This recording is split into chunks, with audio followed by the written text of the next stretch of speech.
안녕하십니까, 윤한홍입니다. 이번 시간에는 부동산업을 중심으로 하는 리츠 및 이와 유사한 대체 투자 상품들에 대해서 말씀드려 보겠습니다. 정주행! 원래 주식시장은 기업금융을 위해 생겨났고 주식은 부동산과는 대립되는 투자 자산으로 여겨져 왔습니다. 즉 주식과 부동산은 별도의 개념으로 생각되어 왔다는 말입니다. 우리나라 주식시장의 경우도 건설업종 외에 부동산 자체를 보유 운용하는 순수 부동산 업종은 그동안 미미했습니다. 그러나 홍콩의 항생지수를 예로 들면 부동산을 주요 자산으로 보유하거나 개발하는 업체들로 이루어진 부동산 업종이 최고의 시가총액 비중을 차지하고 있습니다. 홍콩의 경우 부동산이 최고의 사업 아이템이었기 때문에 나타난 결과라고 할 수 있습니다. 우리나라 주식시장에도 리츠, 즉 부동산 투자회사의 주식이 본격적으로 상장되기 시작하면서 부동산 산업이 중요한 투자 대상 부문으로 독립하기 시작했습니다. 리츠는 영어로는 Real Estate Investment Trust의 약어입니다.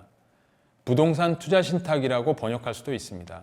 이는 다수의 투자자들로부터 자금을 모아 부동산이나 부동산 관련 유가증권 등의 투자 및 운용하여 발생한 수익을 투자자들에게 다시 배당하거나 청산하는 방식으로 돌려주는 투자기구를 말합니다.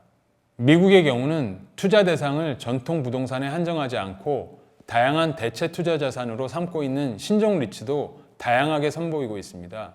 그리고 실질적으로 리츠와 유사한 MLP 형식의 파이프라인 회사들도 다수 상장되어 있습니다. 우리나라에 상장되어 있는 부동산 펀드 또는 리츠로는 맥쿼리 인프라, 롯데 리츠, ESR 캔달 스퀘어 리츠, 맵스 리얼티 등이 있습니다.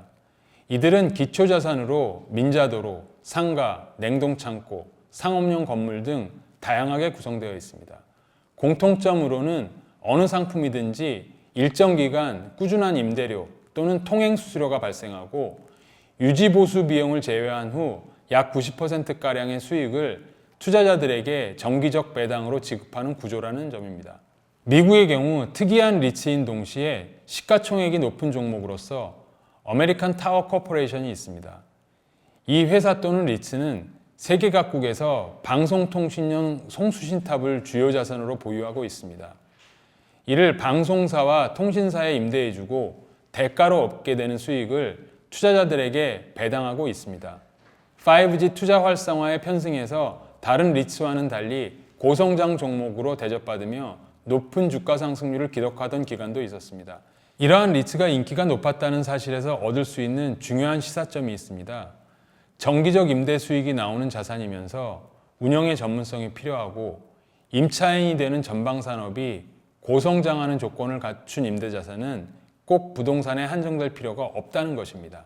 이렇게 투자 대상이 전통 부동산이 아닌 리츠 구조의 투자 상품을 신종 리츠 또는 대체 투자 상장 펀드 등으로 부를 수 있을 것입니다. 캘리포니아의 경우 프롤로지스 같은 리츠도 단순 부동산이 아닌 물류 관련 부동산에만 전문으로 투자하는 회사입니다. 단순히 빌딩이나 상가에 투자하는 리츠보다 전문화된 부동산에 투자하는 리츠가 프리미엄 투자 가치를 갖게 된 또 다른 사례입니다. 다음으로 투자 대상으로서의 리츠가 갖는 차별적 지위에 대해 말씀드려 보겠습니다. 리츠는 전통적 기업 지분으로서의 주식과는 구별되는 투자 속성으로 세계 각국의 대형 기관 투자자들에게 어필하는 측면이 있습니다. 즉, 리츠를 채권 투자의 대안으로 인식하는 중위험 중수익 펀드들에게 인기가 높다는 면이 있습니다. 저금리가 한계에 다다르고 있는 시점에는 매우 중요한 측면이라고 할 수 있습니다. 앞선 시간에서도 채권 펀드들이 느끼고 있는 저금리 딜레마에 대해서 언급한 바 있습니다. 이들 펀드들은 고위험 고수익 자산에 대한 투자를 금기시할 정도로 보수적인 투자 성향을 갖고 있습니다. 다만 그동안은 저금리가 심화되는 과정에서 국채나 우량채권 투자만으로도 정기적 이자 수익은 물론 만족스러운 자본이득까지 얻을 수 있었습니다. 그러나 금리 상승 기조가 자리 잡기 시작한다면 이들로부터의 대량 자금 이동 현상을 예측할 수 있을 것입니다. 이 경우 채권의 1차적 대체 자산인 리츠는 예상보다 큰 시세를 낼 수도 있다고 전망됩니다. 리츠 또는 대체 투자형 상장 펀드에 관심 있으신 투자자들이 또 하나 생각해 보아야 할 점이 있습니다. 바로 리츠 투자 대상 자산의 성장성과 잔존 가치, 운용 주체의 전문성입니다. 성공적인 리츠의 1차 조건은 투자 대상 자산이 예상외로 성장성이 높아질 수 있는 것이어야 한다는 점입니다. 대상 자산이 사양화된다는 것이 일반적 견해였는데 그 반대로 판명된다면 임대 수익 외에 큰 자본 이득을 얻을 수 있을 것입니다. 캐나다 토론토 상업부동산 리츠가 그 예입니다.